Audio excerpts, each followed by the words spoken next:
Thanks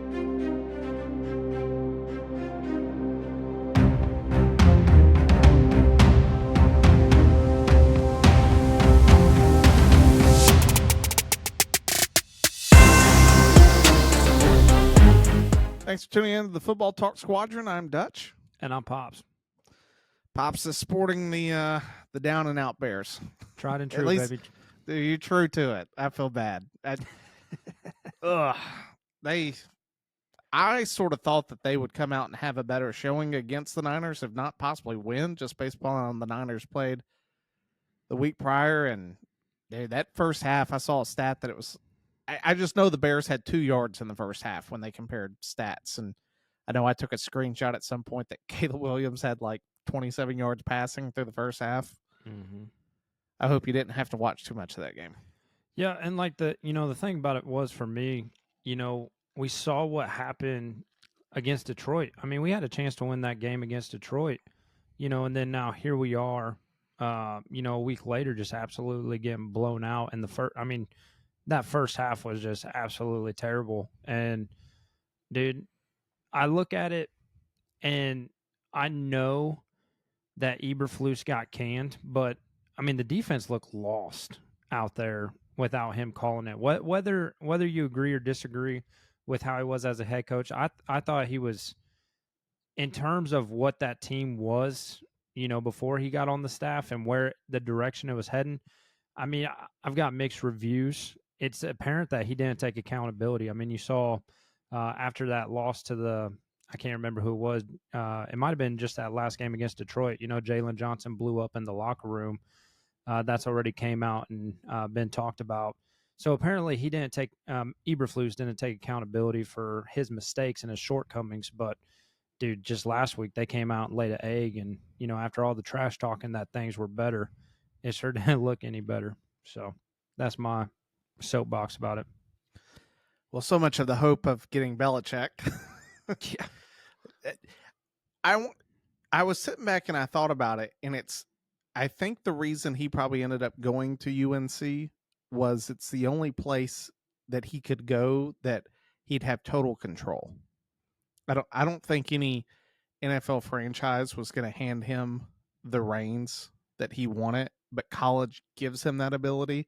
How that plays out, it's funny because I think me, you, and Maul would probably all say the same, which is I don't think it's going to fare well, just because I don't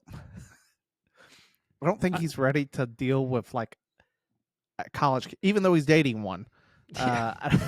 I don't think he's ready to deal with college kids in practice and like this. Like, it was funny because they asked Brady the other day, him and Gronk and Edelman while sitting around. They were like, "How do you think Brady would, or how do you think Belichick would do in college?" And they were all like, "Nah, Not a chance. not a chance." Well, So, and that's the thing is like, now guys can just click the button whenever they want, and they're going to get fed up with it.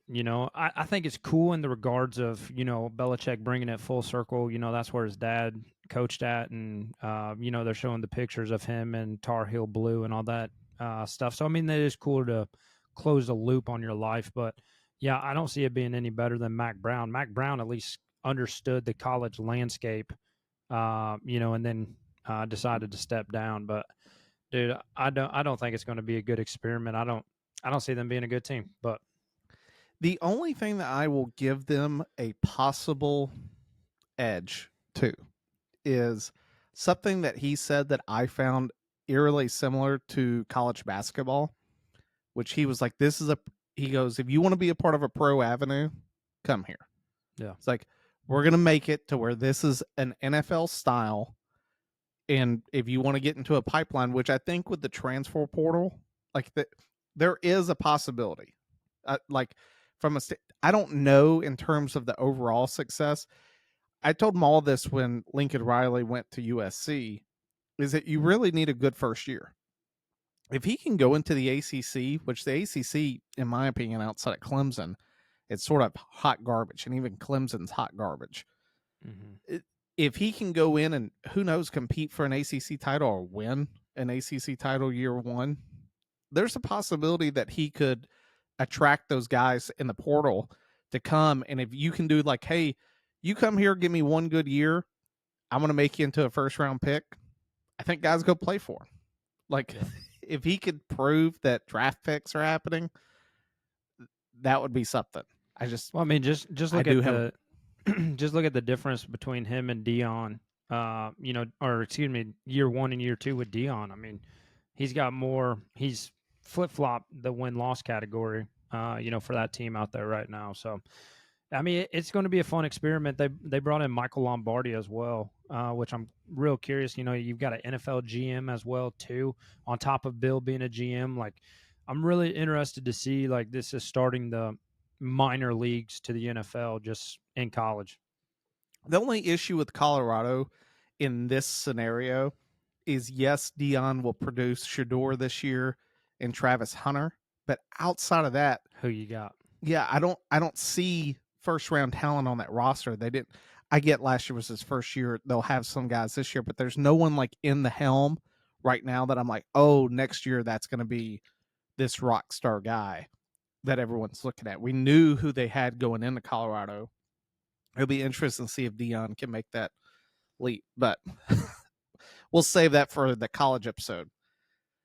As now, Thursday night, Rams come off a huge win against Buffalo. Niners also coming off a big win, against the Bears. And just in terms of, it was really a dominant win. This is a division moment for the Niners. It more so than it is the Rams. If the Niners want any chance of staying a playoff team, they have to have the night. Which is nuts. The Rams are 7-6, but the Rams had that crazy comeback against the Niners probably 5 or 6 weeks ago. That's given them the edge in the division over the Niners. You sit back. What are your initial thoughts to the game? I mean, just looking at common opponents, kind of take it CFP style. Going to, they just played Buffalo, both of them. Week prior, San Francisco got blown out by Buffalo. Now it was the snow game, so I mean, you can make any excuse in the world that you want to. Changing the temperature, though, the Rams played them out there in fair weather in California and still were able to come out with the win.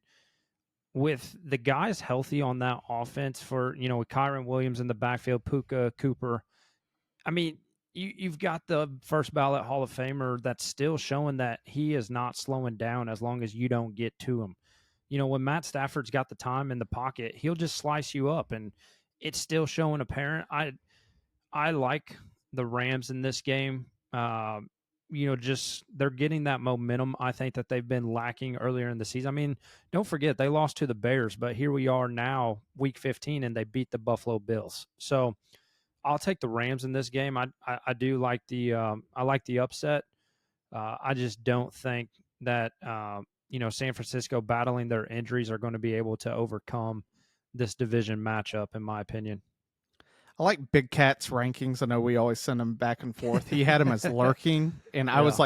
like, they're like in that lurking frisky category where it's just like, dude, I don't think anyone wants to play the Rams in the playoffs because of exactly what you talked about on offense. When healthy, that offense with Puka, Cooper, and Stafford and Kyron Williams, dude, they're dangerous. Like, that is a very good Well, team. and they're supposed to be getting Higbee back too, so watch out.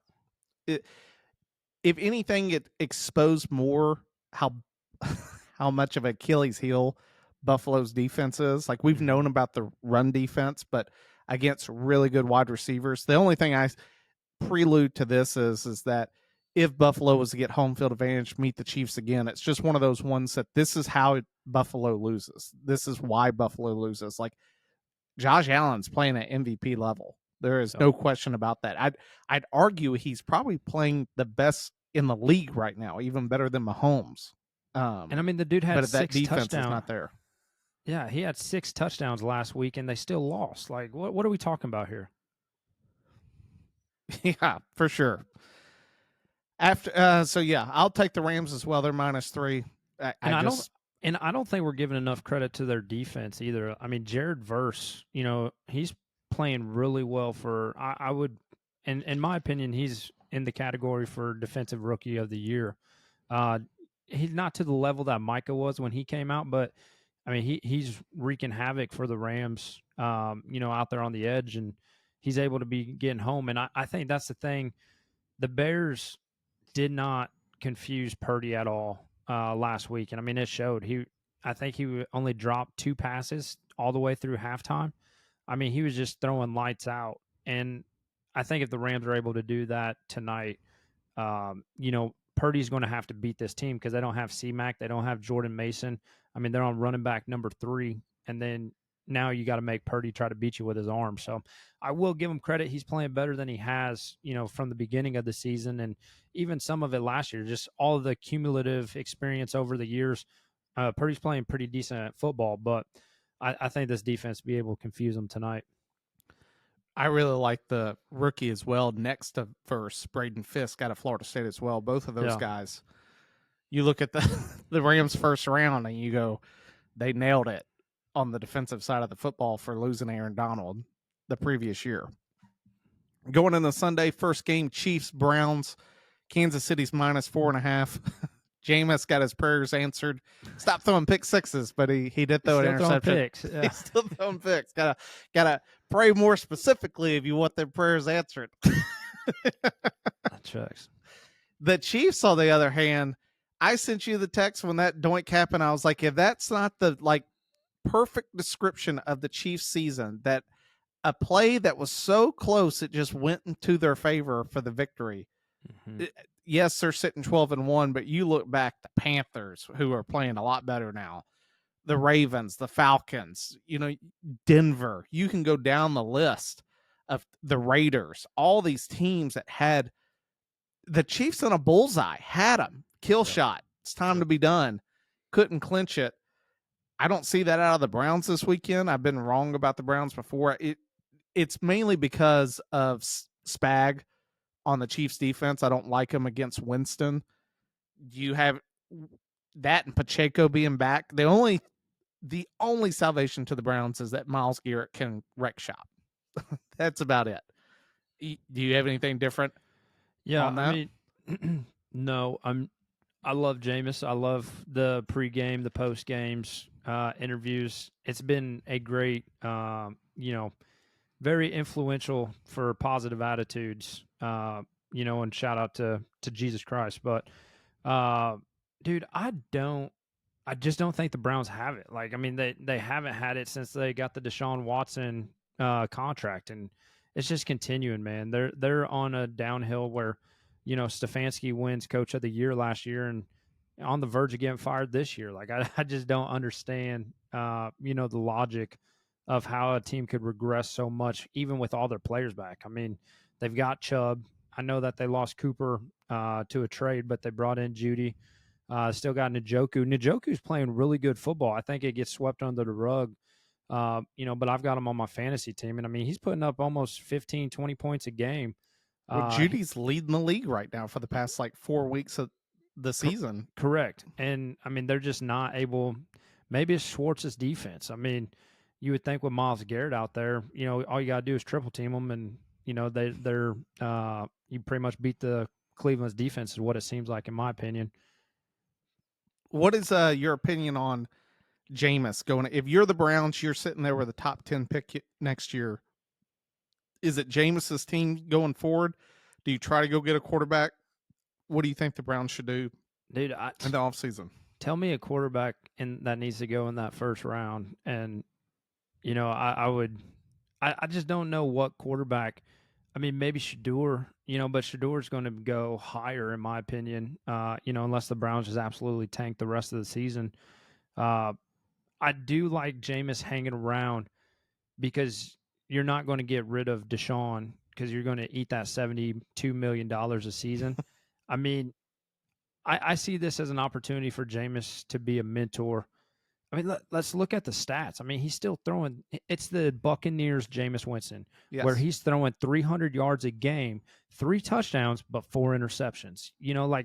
It's the same thing that we're seeing. And I mean, he's just not going to be able to elevate the team the way that he needs to. I know it's a step up from Watson, but in the biggest moments, Jameis is making mistakes and losing them the games essentially.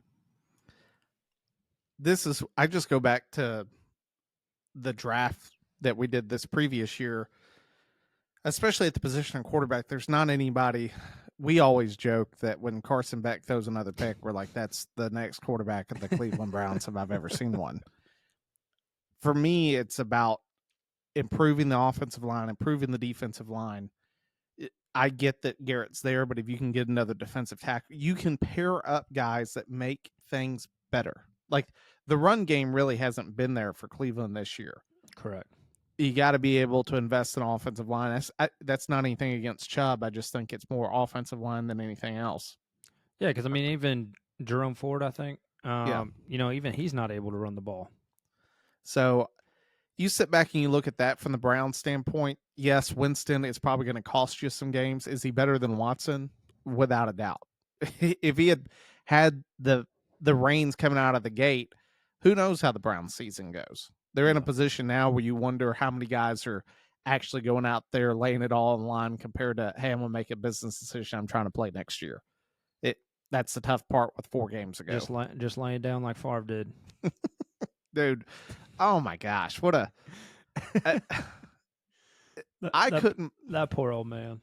I could not believe that. Yeah. And for those of you who don't know what Pops is talking about, so the sack exchange is a 30 for 30 on the New York Jets defensive line. I don't even know what the guy's name is. He was the record holder. Mark Gustianki or something. I'll look it up. Yeah, I'll butcher trying to say that name. Guarantee you.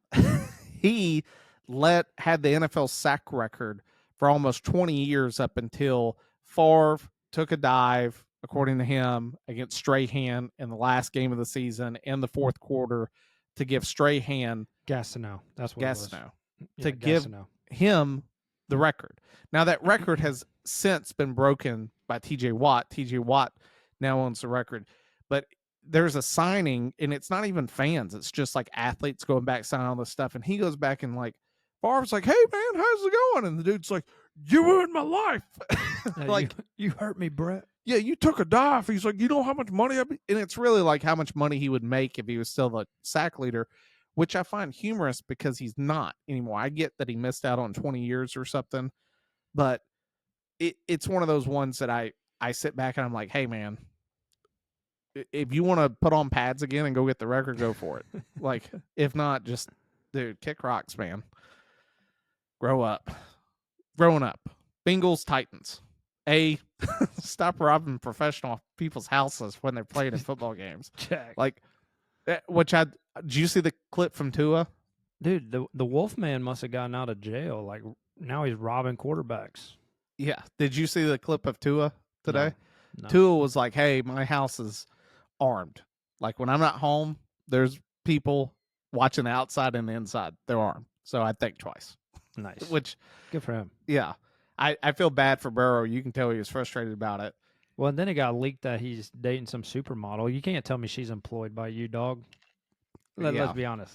There was a lot, as he said, there was much more. There was a lot of private stuff that he'd rather not been leaked. Checks. Bengals going against Titans. Titans are striving for Carson Beck in the draft. Someone else. Give me the Bengals by 1,000.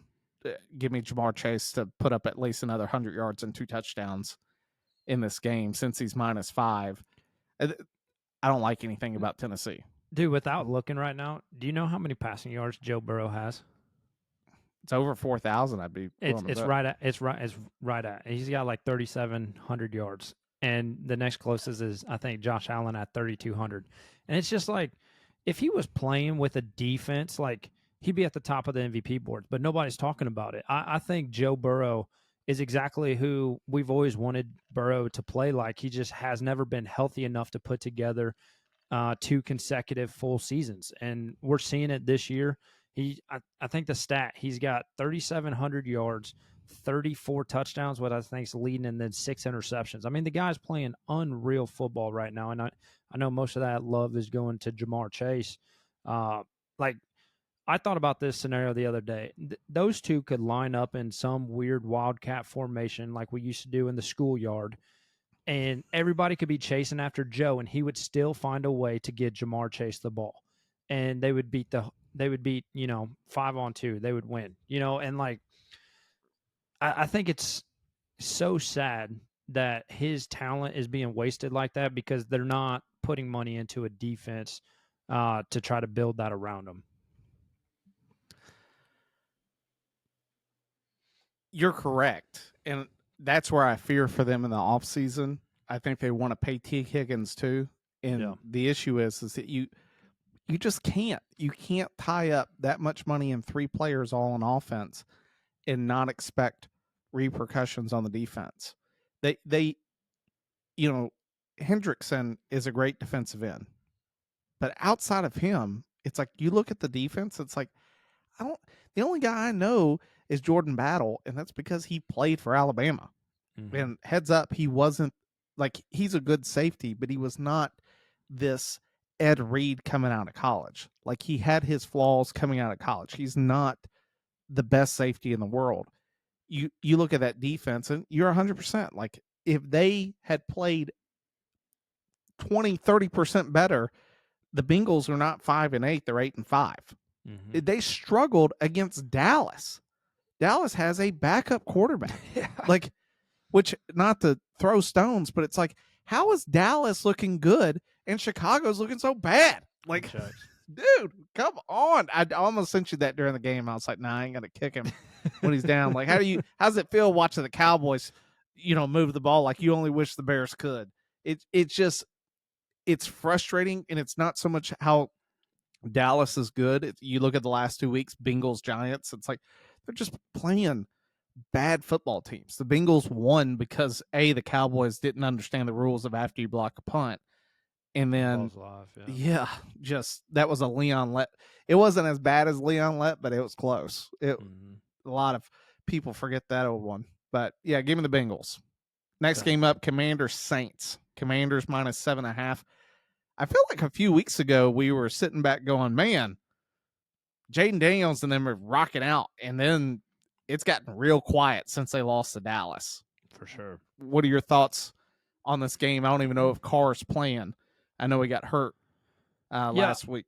I think it's just a matter of good coaching. Like if you wanted to go back and look at, why Jaden Daniels was getting so much love in the very beginning of the season, I think it just boils back down to who's coaching that team right now. You got to establish defensive coordinator Dan Quinn, who used to be a head coach, went with the Falcons to the Super Bowl, and then Kingsbury, who I think is elevated. He's hit his highest potential ceiling being an OC until he can show that he can lead a team again after the failed Arizona, gig. And I think that's what it was. Because if you look at Jaden's individual stats, I mean, he was right in line with Caleb Williams. So like the only difference was that he was playing on a team that was actually scoring. And by the way, beating the Bears on a Hail Mary, that was led by a coaching decision. So I think that's a lot of what it is that they eventually saw, okay, he's still a rookie. He's still going to make mistakes. And that's just what's happening to them now. As far as, what's going on with the Saints, if Taysom Hill was still healthy and wasn't out for the season, dude, I would take the Saints with the upset for this game. I don't know. I'm not buying into the Commanders. I do think that they win. I don't see them winning by, more than a touchdown than the spread is right now. It's difficult because I think the offense still has the capability there. It's just one of those ones that that teams are throwing more and more stuff at Jaden Daniels. The health of the running back's been a problem, and I think that once Washington gets a little bit more healthy at the position of running back with Brian Robson, they'll start to look more like they did in the first half of the season. But I mean, Eckler got knocked out against the Cowboys. I don't even know if he played the following week. It's one of those ones that once both of those guys are healthy and they can utilize those guys in the offense, I think it will resolve a little bit of those issues. Yeah, and I'm looking at it right now just so that I fact check myself. But Jaden Daniels and Caleb Williams are within 50 passing yards and within a couple of TDs to interceptions of one another. Like there's literally playing the exact same. Bo Nix is in that category too. He's actually leading them in touchdowns and passing yards, but they're all within 28. Bo Nix had 28-42. Caleb Williams had the lowest, like 27-40 something. and all around 15 touchdowns to 5 to 6 interceptions. So they're all playing comparable football. It's just the team that they're on. 100%. Yeah. Next game up, Ravens Giants. Have you seen the spread? No, I'm trying to find it right Well, now. don't find it. What Oh. would you say it is? Dude, I would right now, the fact that I knew that Drew Lock's out too, and they got to play Tommy DeVito. They give me two. I'd say 14.5. You're real close. It's the highest I've seen this year. 16. Woof. Wolf. Dude, the Giants suck. Suck. Like, and what's nuts is like somehow in the last few weeks, I'm like, man, the Panthers are looking halfway decent. Like, Yes. if Leggett catches that ball, they beat the Eagles. Checks. Did you see that bet that dude made last week? Yeah, I did. 3 million. $3 million on just the money line to win like 400,000. But my man was one like Sweating. tweak away from losing 3.5 million, which honestly I was pulling that he'd lose it. You have that much money to bet on a football game, I hope you lose it. I know that's just jaded, but man, that made me so mad. I look for the Ravens as we get towards the end of the season to rely more and more on the running game. They seem to have gotten away from that in the past few weeks. They have to get back to that. You've got to find a way for Henry to get running with the football to pull away from teams. Because in the playoffs, if you can keep the ball away from Mahomes, if you can keep it away from Josh Allen, if you can keep it away from CJ Stroud, even though he's played really poorly the last 5 weeks, you compare him and Bryce Young's stats. The last 5 weeks, Bryce Young's killing him. Mm-hmm. Totally different players. If the Ravens can control the football through running, they will be a very, very difficult team to beat in the playoffs. I look for them to do that this game. They have to be able to control the football against the Giants, which they should, because I don't know what type of offense the Giants are going to be able to produce. Yeah, and honestly, dude, 16 points at home. I mean, you want to bet under that. Like, I want to bet that they don't cover just for the sake of, man, that's an embarrassing game to lose that much at home if you're the Giants right now, and they just got to sell the team, man. They're never going to do that. They're just going to keep MetLife Field, home of two broken teams. Yeah. Ugh. Well, I mean, did you see that plane? Oh yeah, fix this dumpster fire. Yeah, I mean, the Jets now, I think it's 18 seasons. It's double digits. They're the longest team right now outside of the Dolphins to the playoffs. Or excuse me, not the Dolphins. Dolphins the longest team to win a playoff game. Yeah, the Jets have not been in double digit years, and the rest of the leagues, all teams have been within 5 years. Yeah. Yeah. Which we can hop right to that game, Jets Jags. That's like the pit of misery, football game. Who am I going to watch? I'm going to watch Aaron Rodgers and them somehow blow this game to Mac Jones and the Jaguars. Like, what did I not have on my bingo card in the 2024 season? This. I mean, the Jets, dude, like, their defense can't stop anybody. Atrocious, which I sort of go back to your Bears Eberflus with Salah with the Jets. It's like, you fired a guy that, yeah, were they playing the best? No. But when he left, it got worse. Oh, yeah. Like, they're not the same team. It's clear that the guy that was in the building was doing something right on one side of the football. You can't really hold him responsible for all the problems they're having on the offensive side. The Jets, I don't even want to put it so much. I know you are, in your typical Bears fashion, hate Aaron Rodgers. Is Rodgers to blame? Yes. Is he the total blame? No. Like, that team, they're sort of similar to the Bears. Like, both of their offensive lines are hodgepodge, like, which doesn't play well for the Jets because Aaron Rodgers isn't Caleb Williams. He's 20-something years older than him. You have a running back that is good, but I wouldn't say at any point is elite. And then you're made up of older wide receivers. Like you guys have Keenan Allen. They're sitting back with Devontae Adams, who was great a few years ago, and I think that's like what we forget. Like he was great that first year with Derek Carr in the Raiders, and great with Rodgers in Green Bay. Dude, that was almost 4 years ago. Mm-hmm. Dude, that was a long time ago for a wide receiver. And a couple of injuries. Yeah, and he's dropping balls. Like Rodgers has threaded some to him, and I've watched him just straight up into the breadbasket incomplete. Catches that Adams made look routine a few years ago. Jets are -3.5. Give me the Jags. Like I'm tired of betting on the Jets. Every time I'm sitting back, I'm like, Jets gonna win this game. They don't win that game.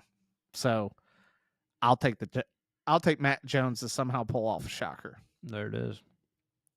The more surprising Vegas line. Carolina -3 against the Cowboys. About to beat them, dude. I agree. Like I truly don't see, after the showing that they put on last week against the Eagles. I mean that's a discussion that we're about to have within itself here a little bit later on when they go play the Steelers. But I mean, Carolina, man, they've been fighting in these games the last couple of weeks, and you're just like, has this David Canales experiment truly, developed? Like, is it finally come to fruition? Like, hey, we're going to start making the right, the right moves leaning forward. And I mean, this team seems to have it together.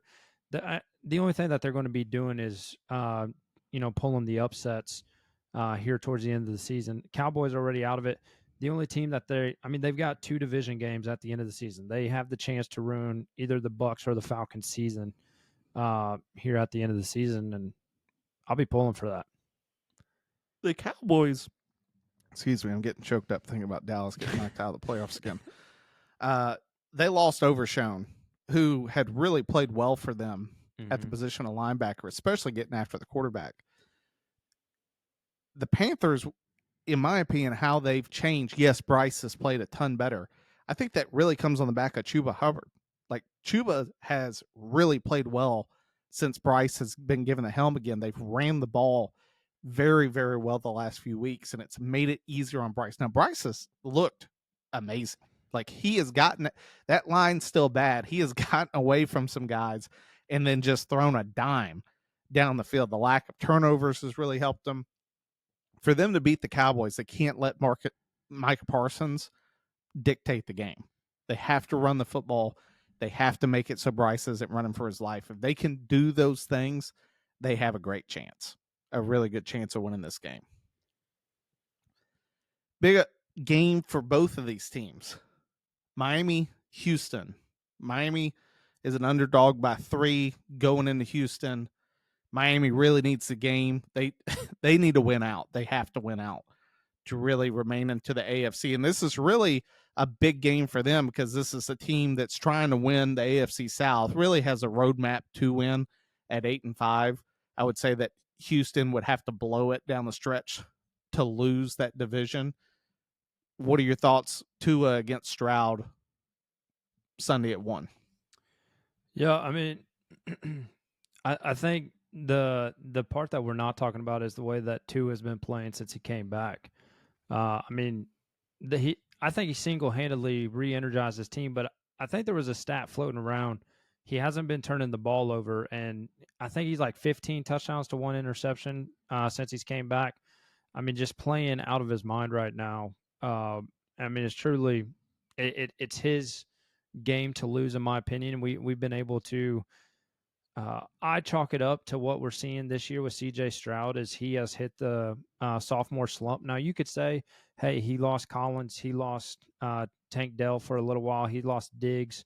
You could say, losing those pieces to the puzzle that he was going to have some struggles. But also, too, I think they've got enough film on him. They know how to make CJ's day tough, because Joe Mixon's still running the ball like crazy for that offense. And CJ's just not been able to reproduce in the passing game. So as far as that goes, I think the Texans are a little bit of a liability, and I mean, I'll ride with the Dolphins while they're still hot. Tua's showing that he can throw the ball right now, and they're playing in a dome, so I don't have to worry about a cold weather game. You go back to week 1 with the Texans, and I this is where I think it's a rough spot for the Texans. Yes, they lose Nico Collins for a little bit. Stephon Diggs is out for the year. They've lost Mixon for a few games. That running game just hasn't been there since the beginning of the season. I mean, I think Mixon had like 190 yards week 1. He went off. They looked amazing. And then I also echo that sophomore slump. It's difficult for a quarterback after a year of film. They find new ways to get after you. The defense hasn't been as good or as surprising as it was last year for Houston, and all those factors have made it to where the darling of the offseason that everyone was like, this is the team that's going to challenge the Chiefs. You sit back and you're like, not this year. They'll probably be a playoff team. Do I think that they'll win? I don't think No. so. Like, you put them on paper against the Chargers, give me the Chargers. I know the Chargers are like my sleeper team right now in the AFC, but you look at other AFC teams, even if they were to play the Bengals, like I'd probably still take the Bengals just because if Houston had a fully healthy offense, I'd be more in support of taking Houston. But without a great offense in place, it's hard to sit back and look at the Texans and go, oh, yeah, that's a team that people don't want to play in the playoffs. You talked about them earlier, Bo Nix. They're -4 against the Colts. The Colts they flip flop on quarterbacks, and now they're back to Anthony Richardson. He hasn't, if anything, he's in a worse sophomore slump than any of the other quarterbacks from last year. I don't have anything much to say outside of give me Denver by more than -4. I like Denver's defense. I like the things they're doing on offense. Yes, Bo Nix is a typical rookie quarterback. There are moments that you sit back and you're like, hey, playing pretty well. Then there's other moments you're like, maybe they should run the ball more. It's just one of those ones. What are your thoughts on the game? Yeah, I mean, going back the last 5 games for the Colts, they've only had 2 wins, and those 2 wins were the Patriots and the Jets. I think that says all that it needs to say as far as bringing AR-15 back into the lineup. Like, we've talked about it. He was the prospect that we just always scratch our head about.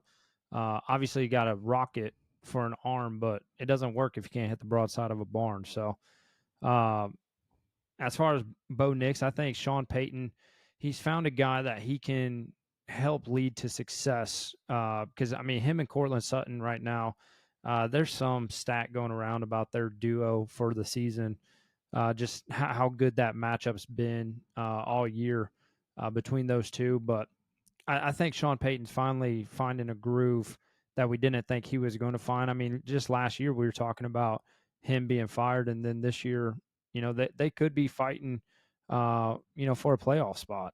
With Russell Wilson, they had a losing record this year. They're 8-5 sitting right now, and uh, going to be on the verge of a wild card slot. So it'll be interesting to see what shakes out. I think them having to play the Chiefs. I think they play the Chiefs one more time. Yeah, they're the final game of the season. They also got the Chargers next week. So the Broncos still got a mountain to climb, but I like this week as an easy win for the Broncos. Getting into the afternoon games, and this is honestly, it's some of the best afternoon games we've had in a while. Yeah. First game up, Bills Lions. Right now, Detroit's -2.5. I feel like this is just going to be an absolute shootout. Bills defense isn't great. Lions defense against the pass isn't great. If anything, this is going to show more about what is the Lions defense actually made of going against Josh Allen. But I don't know about you, but the over under the total for this game is 54.5. Like, it You would almost want not. to take the over. Yeah, dude. I feel like one of the teams could score 50 points by themselves. I mean, just look at last week. I mean, the Bills put up 44, and the Rams, whatever they put up, yeah. Dude, looking at this game, the way that I looked at it, I was like, this to me is the Super Bowl matchup we all want to see. And I think that this game being in this time slot is a little bit disrespectful. I mean, compared to the Packers playing the Seahawks on Sunday night, like this would be the game that need to. Actually, I take that back. I don't want Collinsworth to be calling this game because the last thing I want is him to be comparing Josh Allen to Mahomes the moment that Allen snaps the ball and does what he normally does. It drives me mad that the bias that Collinsworth has. Every single quarterback is, doing something Patrick Mahomes esque. It's like, well, obviously you haven't been watching Josh Allen play football his whole entire career because he does this on a normal basis, not because he watches Mahomes film. But back to the game, off my diatribe there, dude.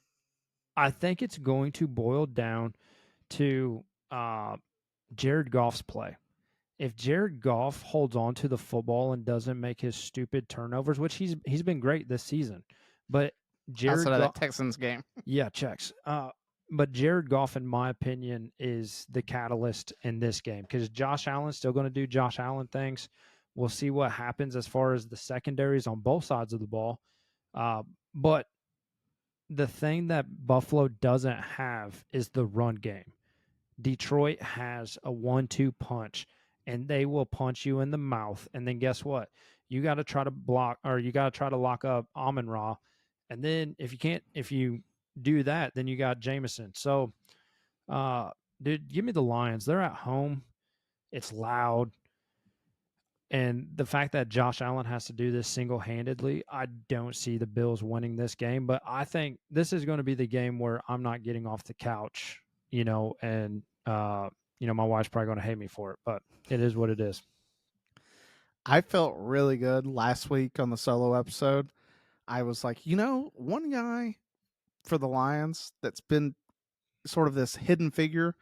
I called him out by name, and then my man goes out and catches 2 touchdown passes, and I was just like, hell yeah, nailed it. Patrick's played really well, and dude, that Yeah. dude was a sleeper dude in Denver, but he kept getting hurt. Mm-hmm. He has changed the offense. Like, he is someone that Goff goes to a lot. But I agree with you. I think the Lions come out and just run it right down their throat until they can prove, because that's how you beat Buffalo. You got to keep Josh Allen off the field. It's one of those ones. And if there's a game, dude, let's go back. I sent you guys that clip because we didn't get to talk about it post Thanksgiving. The balls to go for it against Packers on 4th and short was unprecedented. And I put so much of that on Campbell, but I sent you guys the clip. The clip is on the sideline. Campbell is saying we're going to kick the field goal. And Jared Goff's like, I really was sort of wanting to go for it. And Dan Campbell's like, you want to go for it? And he's like, yeah. And he's like, we're going for it. Which, like, I'm not going to lie, that changed my opinion of everything about the Lions at that one moment. I really like it from a head coaching perspective of like, no, if I believe my guys, if my guys are like, no, we want to go win this game, by all means. It would have been way different if Dan Campbell had the pre-notion to go for it before they ever lined up. Yep. So it was almost like a breath of fresh air because there's too many times that you're like, Dan, stop going for it. This game, I bring all that up. They're going to go for it to keep Allen off the field. Well, and that's the thing, too, is go back and look at their efficiency. Besides everybody, if they would have lost the game, everybody would have talked about the 1 4th down that they got stopped on the 30-yard line, and that set up the Packers score. Got it. But let's talk about the other 4 times where they were successful. Before half. Yeah, exactly. And it's just like, you can Monday morning quarterback this all you want, but the man's got the stones to do it. And, Jared Goff even said that in the press conference, talking about the stones on his coach. And I think that's going to help them moving forward. I don't know when we get to the playoffs like we did last year, if that's going to cost them the game. Now, we could also talk about last year how they were up, what was it, 21-0 at halftime, or 17-0 at halftime against San Francisco. And then, they ended up blowing it, and they talked about a 4th down call that Dan made instead of taking the points. So, I mean, there's a million different ways that people are going to always go after Dan for doing the unconventional methods, but he trusts in his players, and it shows, man. Like, to me, the Lions are the best team in the NFC. You can't tell me that the Eagles are better than them right now. The Lions are the best team in the NFL. Yeah. But I get that Kansas. It's funny because Kansas City feels exactly like they did last year. It's one of those teams that I'm like, dude, I don't like this team. And Then they let's get the see, let's see playoffs and they what. just Yeah. start punching people right in the throat. Well, and that's my thing, man. Is that if they were able, like I go back, I can still see this stupid play in my head. The guy missed Mahomes. He scrambled out. It was that third down play We hit to Kelsey. yes, Yes. and it's just like, oh my gosh, like you're that linebacker, and you're just like, well, I got to go for Mahomes because he's about to get the first down, and then he throws it over my head. Like there, He missed the tackle. If he had got him, yeah, it was checks, it changes the game. man. If the Chargers play them again in the playoffs, Chargers win. Oh, 100%. I mean, that's why I picked them last week, man. Yeah, I liked I wanted to pick them as well, but it was one of those ones like, now this it will give them more ammo so that if they see them for a third time, they ain't losing 3 times. Yeah. Like, I like that. Next game up, Steelers Eagles. You were going to talk about. I'll give you the floor. Phillies -5.5. I think, dude, there's turmoil. There's huge turmoil. I mean, you look at last week, they're like, hey, AJ, what's the problem? He said passing. You're like, like suck the air right out of the locker room. So, whatever's going on between him and Jalen Hurts right now, it's not good. And I mean, all that does is just create friction as we're getting ready to go into the off season. This happened last year. I mean, they were on the sideline screaming at each other. If you recall last year, I can't remember the game, but I know there was a altercation on the sideline last year between AJ Brown and Jalen Hurts, and it's boiled over into this season. I forget. One of the defenders was asked about it. Graham. Yeah, Graham. That's what I thought. Just didn't want to be fact checked, but yeah, Graham was being interviewed, and he's like, we're not. They were friends when this started, and I don't know about now. Like that's not good for your team. That's really been struggling to score here as of lately. And I mean, Dan Orlovsky's pointed it out time and time again. I know the one big play was AJ Brown was wide open down the field. He ran like a deep post, wide open. Like Jalen could have thrown the ball 5 times and still hit him. And then he checked it down. Like that was just one example, but things are not good on that offense. And I think their defense has been playing really well. Vic Fangio has finally figured out how to call it. Everybody's making a joke that, the Eagles haven't lost since Sirianni shaved his head. But I think that defense is really what's keeping them in the games.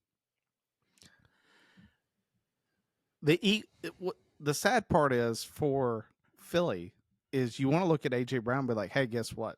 You're no longer the best player on offense. Mm-hmm. It ain't Hurts either. It's Saquon. Saquon, yeah. Your job is to make it so Saquon runs more, gets more yards, because they're so afraid of you over the top that they can't put a safety down in the box. That's 100%. your whole job. Like, we're a running football team now, especially with Saquon in the playoffs.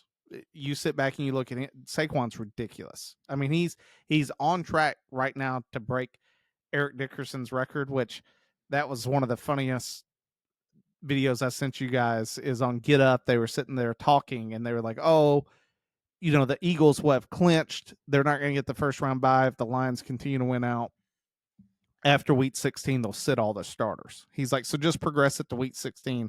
He won't play week 17. And Green, he's like, well, week 17, they play the Giants. And it was Teddy Bruschi, and he just goes, oh, never mind. Like, it's like if he has a chance to break the record against the Giants, you can 1,000% guarantee they are going to run it down the Giants' throat that game.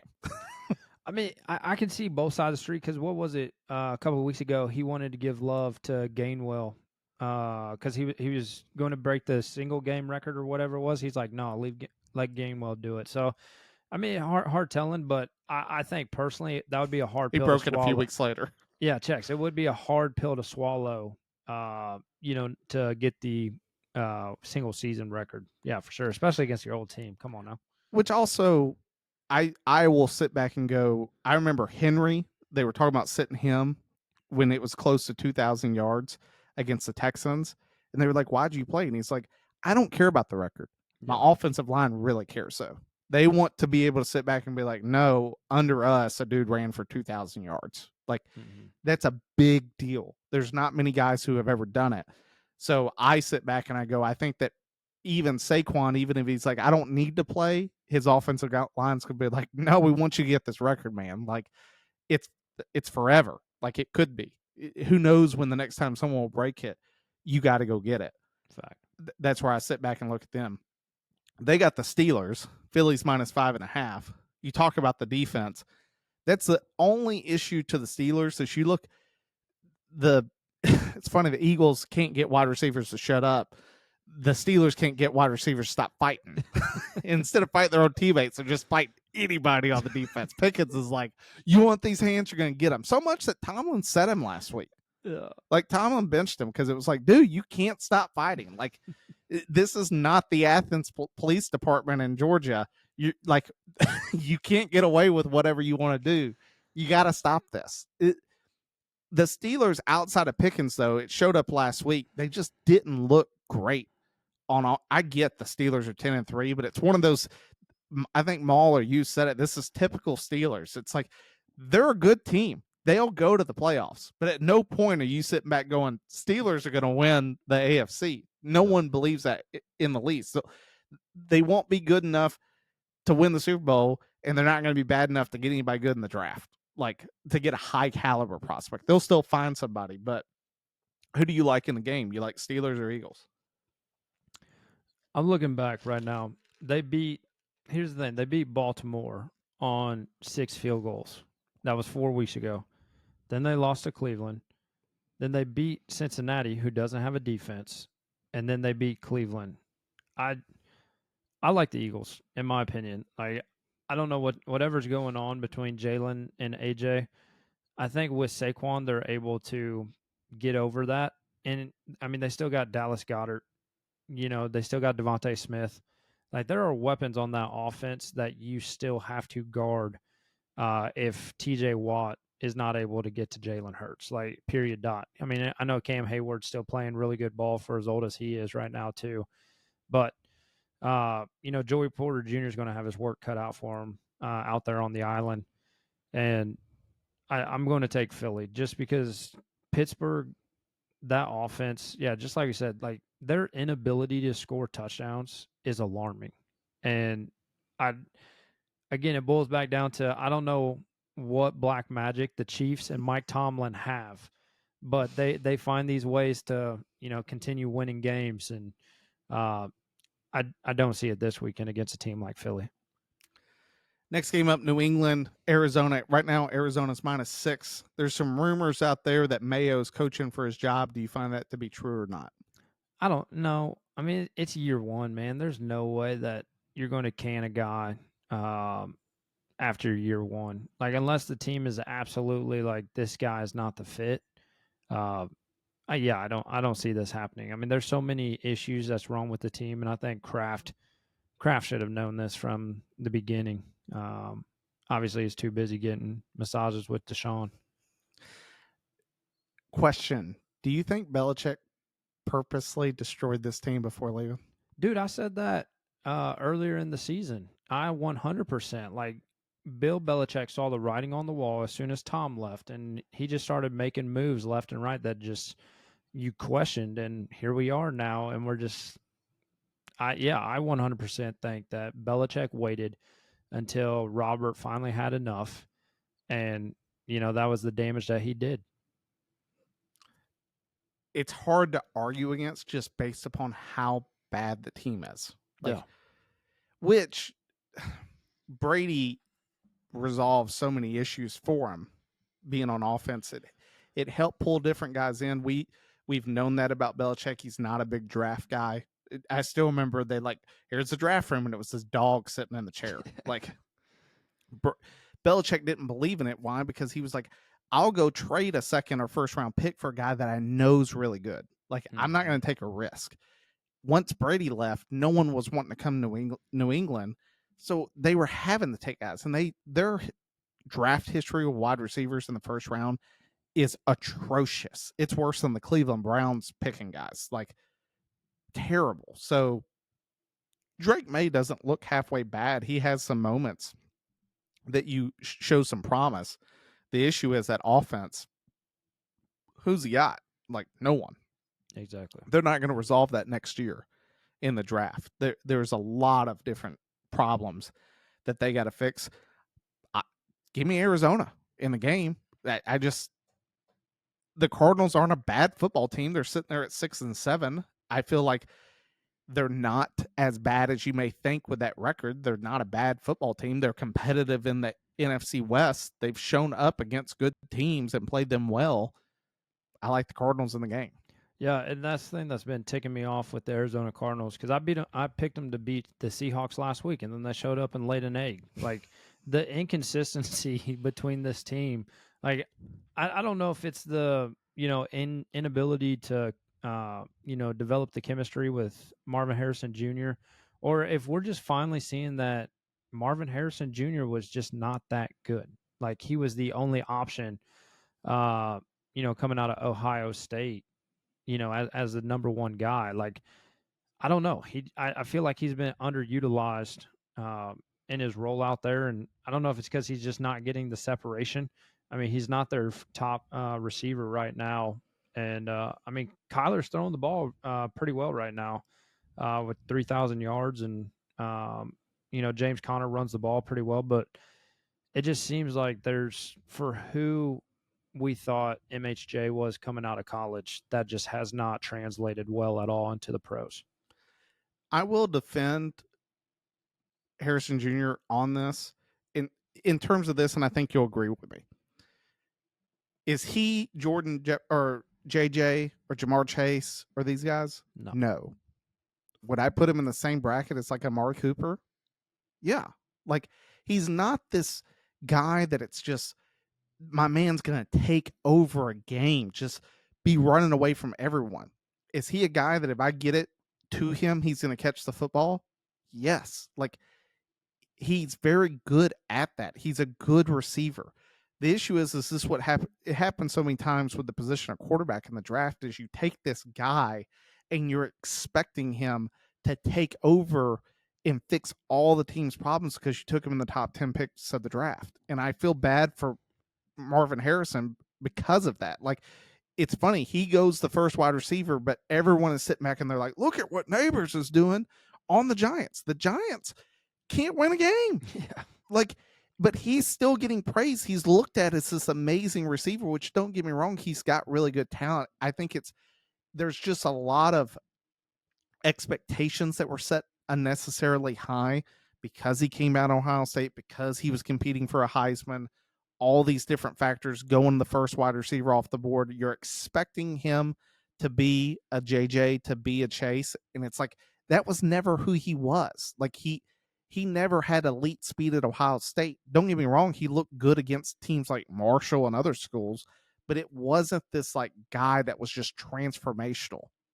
That's the only thing I'll sit back and argue for with MHJ is I think he's going to be a good player and he'll be a guy that could be just like Fitz, catch the football. You throw it to him, my man's going to catch it. But the idea that you're going to put him back on a punt return to just like, if I got to have a dude on kickoff to run one back, that's not the guy you're going to pick. Like he's not a Tyreek Hill of speed. For sure. Next game up, Bucks Chargers. Who do you like? Do you like Baker Mayfield and Mike Evans, or do you like the Chargers with Herbert, who really hasn't, which I get, Quentin Johnson drops more than he catches. Good night, yeah. But the Chargers are a good run football team, but it's one of those ones where they're so hit and miss. Well, who do you like in the game? Problem is Dobbins just went to the IR. Yeah. With the knee. Oh, shoot. Never mind. I'm late on that. My bad. Yeah, a few weeks ago he was there. Yeah. So, all right. So they played with Edwards and Corum. No, not Corum. Who's the other running back? It's Gus. No. Yeah, it's Edwards. And I thought I thought there was a rookie. Anyways, dude, Herbert's sitting questionable right now. Baker's been playing. It's Edwards, Vidal, and Haskins. Okay. That's their backfield. Dude, Baker's been playing out of his mind this year. even when they lost Godwin as early as they did, Mike went down with the hamstring. Mike's re-aggravated the same injury. I mean, uh, going into SoFi, I'm gonna give it to the Chargers just because you're playing home field, and I thought that defense did a really good job last week getting after Mahomes, and that's been the story of the Chargers this whole entire year is that that defense is not giving up any points whatsoever, and it's still holding true. I don't think Baker's going to be able to escape the way that Mahomes did this past week, and it boils back down to if Herbert's going to be coming out healthy or not. Because Herbert took some shots last week against the Chiefs, Yes. and somehow Quentin Johnson was able to catch the ball. You know, does he do it again 2 weeks in a row? We'll find out. But give me the Chargers as long as Herbert's playing I'm gonna go with the Bucks. like that. I like the Bucks. Yeah. I'm in the same boat with you. Baker's been playing out of his mind. Sunday night, Packers Seahawks. I know you already talked about it. Shouldn't be the game of the week, but it is. You got Love going against Geno. Green Bay's -2.5. Up in Seattle though, so it's a little bit. It could be rainy, snowy. Who knows what type of wintry mix we may get up in Seattle. What are your thoughts on the game? Yeah, I mean the fact that the climate's not changing that drastically for the Packers, I think the Packers are going to be the team that wins this game.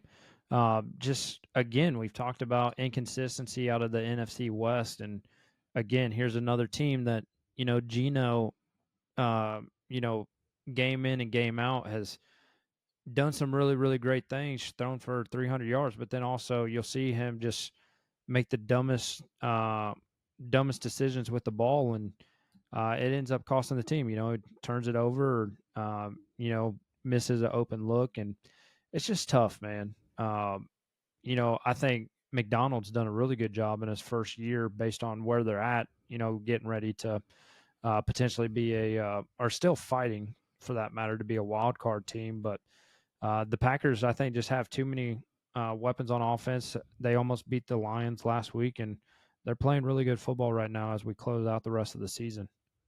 I guess Robert Saleh is really helping them out. Yeah, I'm gonna go opposite. Green Bay in my lifetime has just never played well in Seattle. Like I don't know what I think about when the replacement refs. I think about Green Bay up there with the playoffs with the lead and Aaron Rodgers. In my mind, every time that Green Bay's gone to Seattle, they find a way to lose. I'm just going to go with my gut on that one. I'm going to take Seattle in the game. I know that's nuts just based upon how Green Bay's played, but just give me the upset with the Seattle. That's what my gut's saying, so that's what I'm going to go with. All right, I'll save you the pain for one more round before we get to your team. We'll go Falcons Raiders first. Atlanta's -4, which is, I think, more in tune because the Raiders, I don't know who in the world they're starting at quarterback. Let me look that up while I get your initial thoughts on the game, because now that Aiden O'Connell's done, oh, no, I do know who it is. You ready for this? Who's It's the that? Riddler. Oh yeah, It's Desmond Ritter. Yeah, Desmond against his old team. Yep. Who do you like in the game? You like Kirk to stop throwing picks, or do you like? Man, there was a rumor that they were going to let Penix play, so I'll be interested to see. There's obviously a reason why we haven't seen it. Probably same reason why we saw Deshaun. It's the money, the money that they're paying Kirk. I don't think that at all. I like what Gruden said. Gruden was like, if he was better, he'd be playing. He'd be out there right now. Yeah. Like, there's such a difference between game speed and practice speed. There are a lot of guys that look Hall of Fame in practice. Then you put them out in the game, and it's like, nope, not there. I do agree with you. I think money and stuff has a little bit of a say. That and the Falcons are still in contention for a playoff spot. I think the second the Falcons are not in contention for a playoff spot, you may see Penix come out and just see what he has. Start testing it. You spend a six round or 6 overall pick on him. Might as well see what he can do. I like the Falcons in the game for none other than the Raiders just aren't a good football team. Exactly. Plain and simple. Raiders 2-11. So, well, and that's the thing. It's really starting to become do or die for the Falcons every week, just because Kirk's not playing that good of football at all. And it's funny, we went back into the preseason and we're just like, hey, Falcons just needed a quarterback. And then here we are a year later. It's like, hey, Falcons still need a quarterback. Like there's so many things about the team that's just not clicking that we thought it would. Bringing in Raheem Morse and Kirk and everything else. Well, I will say we did all throw around the fact that the idea that Kirk was going to be the savior in Atlanta. You look at his offense in Minnesota with JJ and Addison and Hawk and those guys to come into Atlanta. A lot of people thought like, oh, London, Bijan, Pitts, you know, we're not going to see this drop off. And I sit back and I go, it's exactly what we thought it should have been. Like Pitts hasn't been that guy for years. Drake London has never shown up. Like he's been a good wide receiver, but he's not been this guy that takes over games. Bijan's still Bijan, but it's like I can't hand the ball off 4 straight times and win football games. Like it just doesn't. No one's able to do that. They can't do it with Derrick Henry. They can't do it with Saquon. Even if you had Barry Sanders, the Lions couldn't win a Super Bowl doing that. Exactly. So, yes, has Kirk played bad? 100%. Can't sit back and argue that. Like he hasn't looked great, but his supporting cast is nowhere close to what it was in Minnesota. And that's the thing we're seeing. I think this is a perfect segue. Unless you got anything else, we're seeing that even Sam Darnold can be an 11-2 quarterback getting ready to go to the playoffs. For the first time in his career, I believe. Before we break down the game, I want to ask, what do you do with Sam Darnold at the end of the year if you're Vikings? I mean, you've already got J.J. McCarthy coming back next year, and in my opinion, I'm keeping him. Like I've seen everything I wanted out of him, and he's not costing us football games. I mean, we've only lost 2 all season. You're 11-2. Yeah, exactly. I sit back and I would argue that you are forced to keep him. Yeah. There is the Vikings would catch so much flack if he goes off, and I don't know where he would go. He could easily go to the Raiders. He could go to a different team. And then JJ comes out and JJ's like, wolf, like this kid sucks. Dude, it would be the absolute funniest. And I know that it would never happen. If he went to the Jets? Well, no, if Rodgers came back to the Vikings, just like Brett Favre, like, I mean, he's a free agent at the end of the season, but golly. That would be hysterical. That would be hysterical, dude. And then made the Vikings good again. Yeah. They are really good right now, 11-2. I agree with you. Darnold has played very well. And they have a team that after going 5-0, they lost 2 games. Dude, they have been lights out. And people forget that they lost last second to the Lions. Yes. They were beating the Lions. The Vikings could easily be 12-1, the number 1 seed in the NFC right now. It feels like a team that no one is talking about because they're in the same division with the Lions. But it's like, if the Lions can go on to win this division, guess what? Someone's playing the Vikings at home and someone's losing to the Vikings at home. Exactly. First round of the playoffs. 100%. Yep. So, yeah, I feel bad for the Bears this week because I hate to tell it to you, dude, Chicago's going to get a good defense. Minnie's -6.5. That -16 that Baltimore was getting earlier, that's what Minnie should be getting.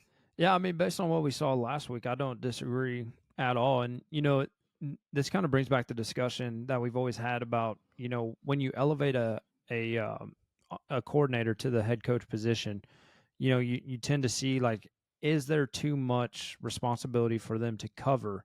And I get it. This past week, Thomas Brown had to do damage control and everything else that was going on. So there was probably so much that fell out of his cross check that, it just showed, the Bears having 4 yards of offense at halftime. I was actually honestly shocked about that just because of the rhythm he was able to establish early with, on Thanksgiving for that Detroit Lions game. I was honestly surprised at just the lack of rhythm. Caleb not finding a groove. Just the play calling overall was just old Bears run, punt. or run, pass, punt. Like it just wasn't making any sense to me off of how he called the game against the Lions. So we'll see if he changes up anything. But I do not have high hopes. Honestly, the Bears probably going to lose the rest of the season. And we'll just roll into next season just like we always do. I want to see, just because we're on the topic of the Bears and you saying that, rest of the Bears' schedule They play the is Packers again. as follows. So the Bears come off a mini, get a home game next week against Detroit, home game against Seattle, and finish the season at Green Against the Bay. Packers. Yeah. Yeah, I'll go with you. 0-4, which that would put them on a 1, 2, 3, 4, 5. They're on a 7-game losing streak right now. God, to lose 11 straight games to end the season. And it's crazy too, because this just again goes to show preseason means absolutely nothing because we were undefeated in the preseason. And you know what? So were the 0-16 Lions. Well, I mean, you look at it, they should have beat Washington, should have beat Green Bay, No. should have beat Minnesota, Should have beat Detroit. should have beat Detroit. You could easily sit back and go, oh, that in the past 7, they should be 4-3, just based upon the scores. Yeah. Which, if they were 4-3, they'd be 8-5. They're in the running for a playoff spot. Yeah. Close, but yeah, they're in trouble. Which I'll ask you here. We're going to have lots of talks about this later. There's still nobody that is jumping out that I'm like, oh, that's the head coach. I really think that the Bears, if they're going to gain a head coach, they're going to have to go into the college aspect and pull a guy who's sick and tired of dealing with NIL.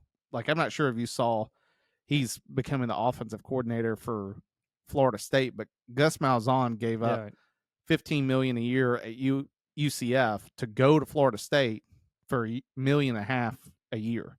Mm-hmm. Like, and he said it wasn't $15 million a year. It was 3 years for $15 million. So $5 million a year. He's taking a $3.5 million hit. And he's like, he literally said that being a head coach in college is completely different now. He's like, it's no longer about football. He's like, I'm a money manager. He's like, I'm trying to convince kids to stay, trying to find money to pay kids. He's like, I just want to coach. Like, offensive coordinator allows me to just focus on calling the game and doing that. I'd rather go do that. That's where I sit back and I look at the pros. Yeah, you have to worry about guys paying, but once you pay them, they're in a contract. You're here, dog. There's no transfer portal. Yep. Like, I said, that for me is the path I think the Bears are going to end up going on, is if they really want to find a new coach who can help CW, is they got to go into the college ranks. They got to find a guy that's sick and tired of the system and pull him in. The 3 people, if I could build my lineup, I would want either Ben Johnson, or I would want Mike Vrabel. And if I got Vrabel, I would want Lincoln Riley as the OC because he knows Caleb. Like, Vrabel knows the defense, and Lincoln Riley knows Caleb. He knows the offense. Like, I think that'd be a great setup. But I'm not Ryan Poles. I don't know what's going to happen, and they'll probably do something stupid like hire Marcus Freeman from Notre Dame, who hasn't proven a single thing. But I digress. I like the Vrabel hire from the standpoint of defense. The only issue with, dude, bring back Lovey. I don't care.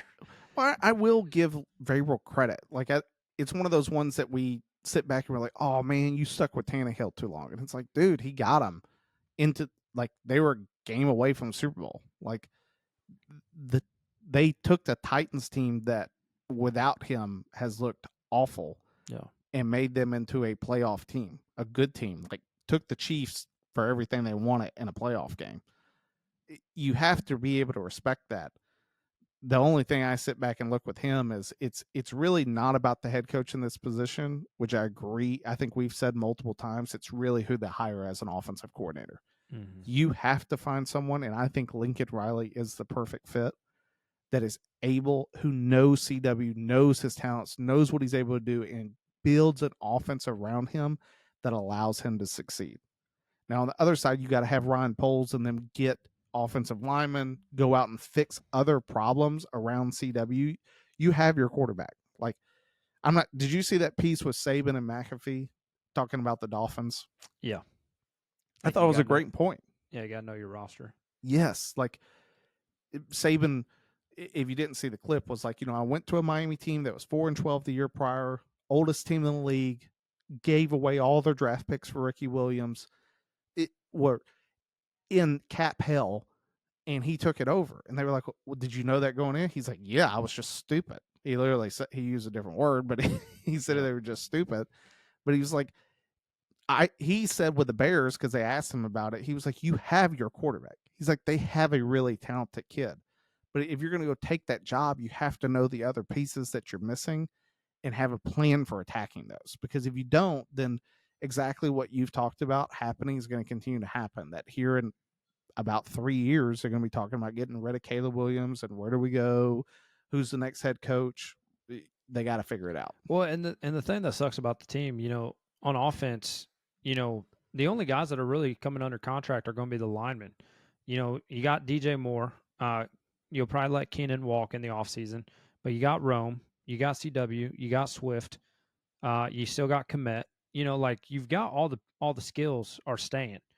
So now it's just about building those puzzles. Then on the defensive side of the ball, most of those guys are staying too because they're still under contract through 25. So the team is set in place for the most part. And Poles still has a lot of money to go play in the offseason to go fix that offensive line. Like, I don't think the Bears are as terrible as the record shows. And I get it, like I'm biased, but I think with a good coach and the right coach, this I'm not going to say Super Bowl, but I'm going to say this is a playoff team. Just look at the season. Like you said, you already said it. We were a couple of wins away from flirting with a wild card spot. Like, and still find that true. Yeah, I 100% agree. Anything else before we close out week 15? No, that was good. All right. Well, thanks for tuning in. We'll pull chalks, get the college episode here soon. We'll get this one uploaded today. Thanks, guys, for tuning in. We'll see you next week.